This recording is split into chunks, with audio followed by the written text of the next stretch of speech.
Yeah. Okay, when you first start the crack sealer, this right there, open up that to let the hot air go into the back cabinet. What that does, it opens up that door inside in the back to allow heat to warm up all the plumbing in your pump. Next thing you want to do is turn on the burner switch. The burner switch, when it kicks on, it'll be set to 400 degrees. If the burner does not run, there's a switch on the side. This switch has to be in the on position for the burners to run.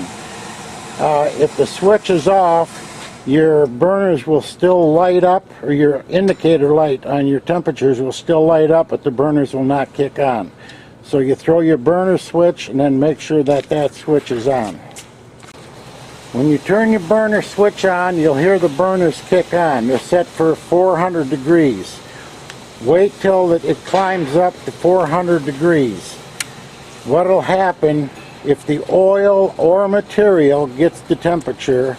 They're both in series of one another, and whatever one reaches the temperature first, it'll override the other one and shut off. Let it come up once and it'll shut off. The best thing to do is let it cool off 20 degrees and then let it cycle one more time.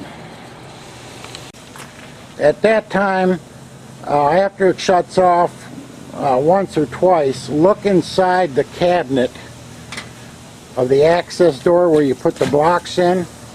Okay, open that up, look inside, and you'll see around the edge the material will actually, the outside material will actually be crawling on top of the cold material. Then it should be loose enough to get other things going. Man, I wish I could breathe. After it's loose enough, when you see the material crawling, go back to your slide door in the back and you can close that now. That way your plumbing is loose enough. Then start your diesel motor.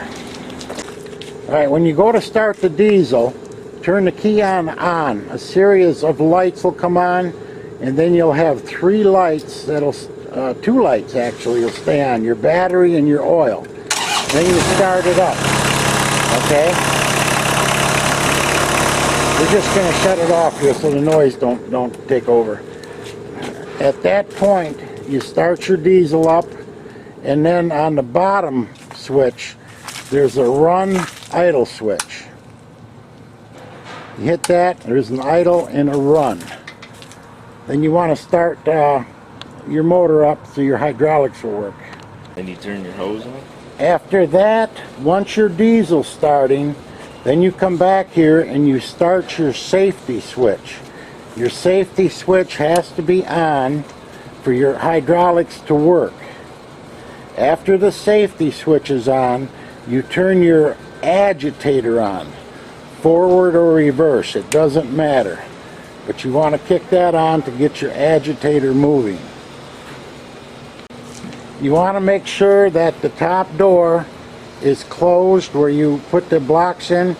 If that is open, the agitator will not spin. There's a safety switch on it.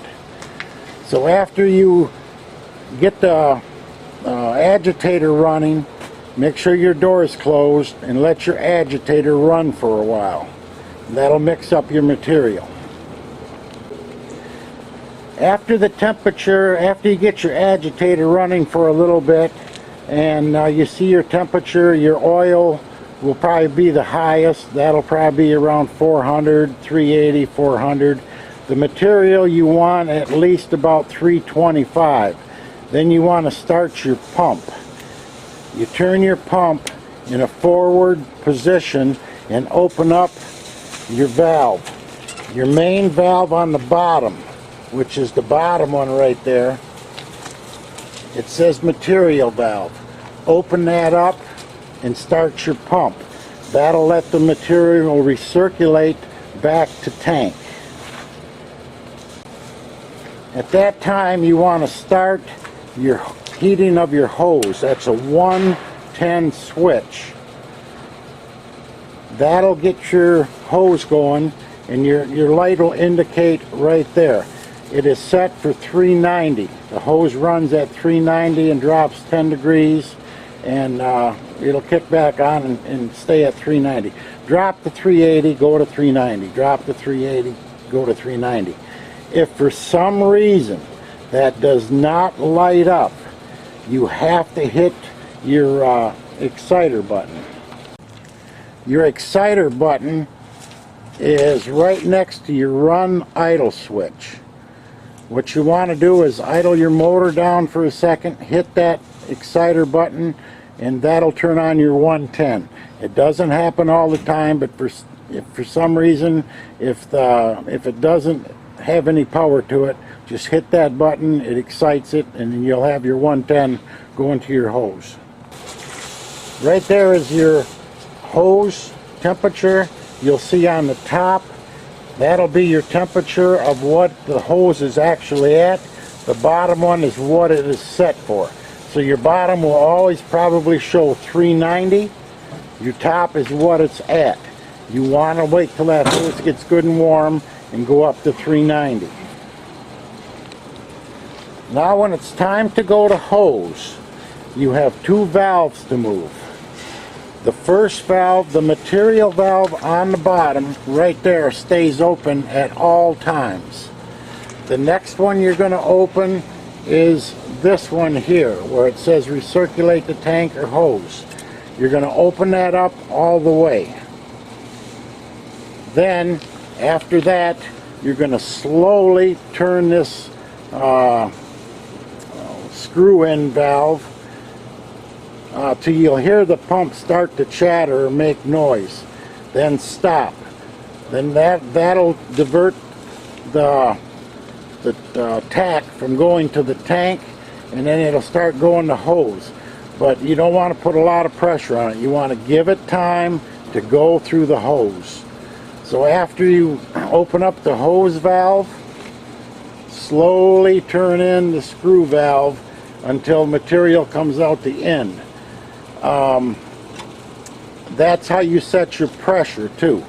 After you get after you get the tack going out the end, or the tar going out the end, that's how you set your pressure.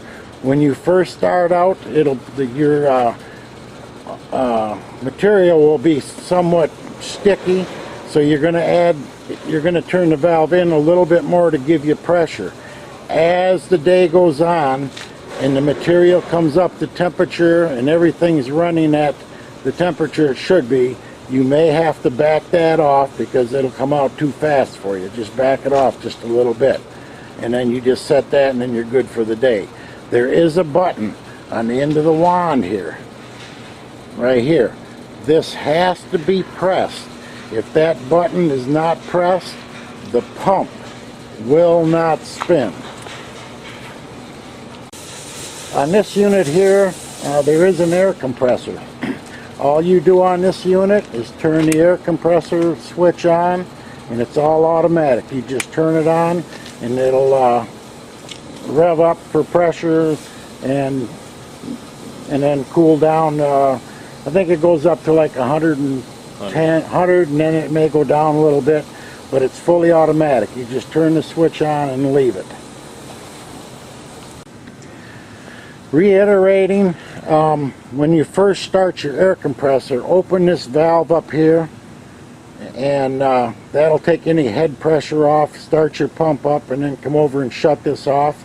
The other valve, that's to let the air go to the wand itself.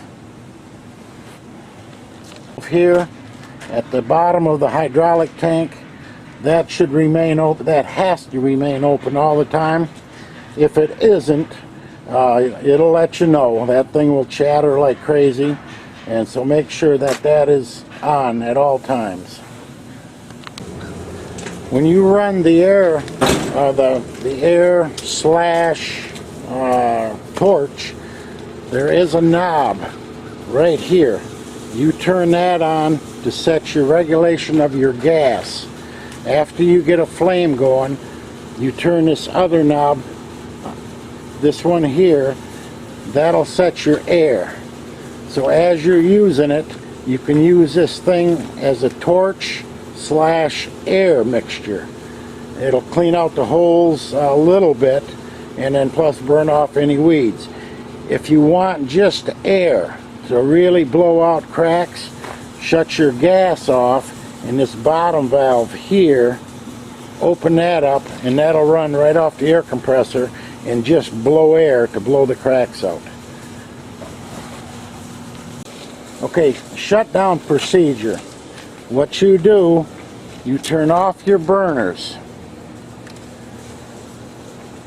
Turn off your 110 volts. What you do at the end of the day, to run it back, you put your pump in reverse. Then, on your recirculating valve, which is the screw valve, turn that in all the way. That'll allow all the pressure to be pulling from the hose.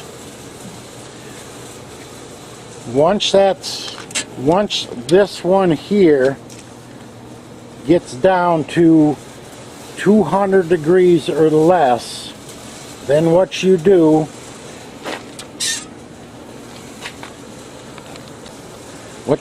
is you close your material valve on the bottom and shut your pump off pretty much at the same time.